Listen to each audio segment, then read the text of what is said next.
န်းနိုင်မရှိတဲ့ဘဝဟာလမ်းပြောင်နေတဲ့လေတစင်းပဲလေညွှန်ရလွင့်လွှိုင်းပုတ်ညာပါရင်အချိန်နဲ့စွမ်းအားနေကုံဆုံးညီမှာလားဒါမှမဟုတ်တင်ဘဝရဲ့ပဲ့ကိုင်းရှင်တင်ကိုယ်တိုင်ထစ်မှာလား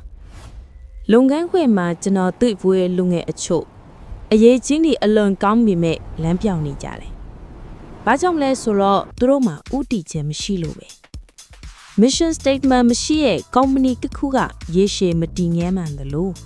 ပန်းတိုင်မရှိတဲ့လူတစ်ယောက်လည်းတိုးတက်မှုမရှိဘူး။တင်ဘဝဆိုတဲ့တင်ဘောကိုလမ်းမပြောက်စေဖို့ဒီ strategic navigation framework ကိုသုံးပါ။တစ်ပန်းတိုင်တကူပထမဆုံးတင်စက်ကတ်ချင်တဲ့စိတ်ကံကိုတတ်မှတ်ပါတာယာတဲ့နေရာဆိုတာမလုံလောက်ဘူးတိတိကျကျ destination statement တခုရှိရမယ်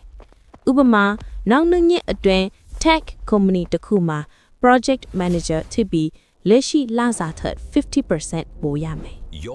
ဒါဟာသင်ရဲ့ north star သင်ရဲ့ဒူဝန်ခြင်းပဲဒါဆိုရင်နှစ်အသားစီ the obstacles ခရီးမှာမုန်တိုင်းနေအမြဲရှိလေဘဝမှာတော့ဈေးကွက်အပြောင်းလဲ skill gaps ငွေကြီးအခက်ခဲနေရှိလေတကယ်ပြဿနာကမုန်တိုင်းမဟုတ်ဘူးပြင်ဆင်မထားခြင်းပဲ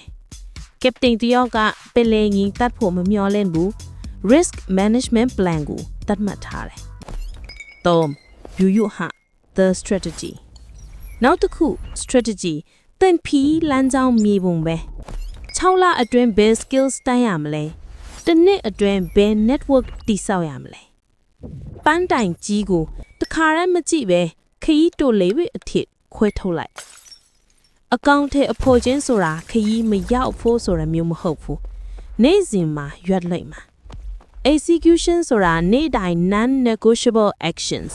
စာထက်ခြင်း skills လေ့ကျင့်ခြင်းဒီနေ့စဉ်စူးစမ်းမှုကသင်သင်မောတဲ့ engine ပဲ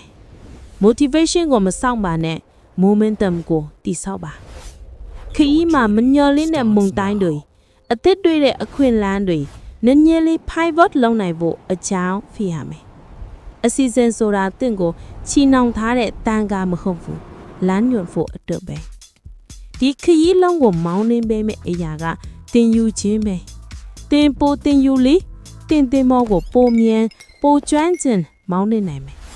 Your next move ဒီညပဲတင်ဘဝမြေပုံကိုစတင်ရေးဆွဲပါတင်ခရီးလမ်းရဲ့ပဲ့ကန်ရှင်ကတင်ကိုယ်တိုင်ပဲ